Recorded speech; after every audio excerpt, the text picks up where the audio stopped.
Let's bring in Dr. Raywat Deonandan. He is an epidemiologist at the University of Ottawa. Doctor, can we begin with this breaking news with respect to Brigadier General Krista Brody now being the lead with respect to the vaccine rollout? Your reaction, sir?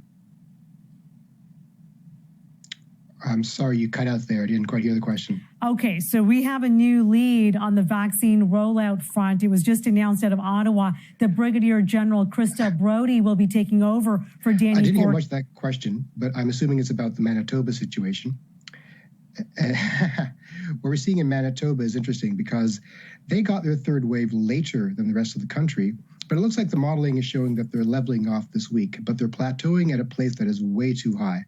And my concern is that their ICUs will continue to be overflowed even when the cases come down. What they need, I think, is to enact harsher restrictions. They need a stay-at-home order, frankly. The places around the world that have done well are places that acted early and hard, and Manitoba needs to act hard. Okay. Not sure if you can hear me. I'm going to put this question out to you. Ontario's health minister also hinting at outdoor activities being allowed to open up while still remaining within the stay-at-home order. Your reaction to that? Right. So the third wave is not caused by outdoor transmission. It's caused by indoor transmission, mostly in workplaces, in hot zones. So it's mystifying to me that we're putting restrictions on outdoor activities to begin with. I think it's a good step in the right direction to make outdoor activities more accessible. It's a kind of harm reduction. Outdoor activities are not without risk, but the risk is quite small. So to maintain our mental health, to maintain our overall health, we need to be outside more, and this is a great move.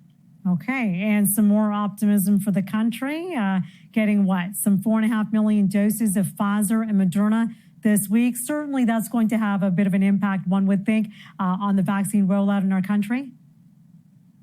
Oh, absolutely. The end is in sight, and we're sprinting to the finish line in many ways. Now, the variants are still a concern, and the good news is that all the vaccines we have work to some extent on all the variants that we have in this country.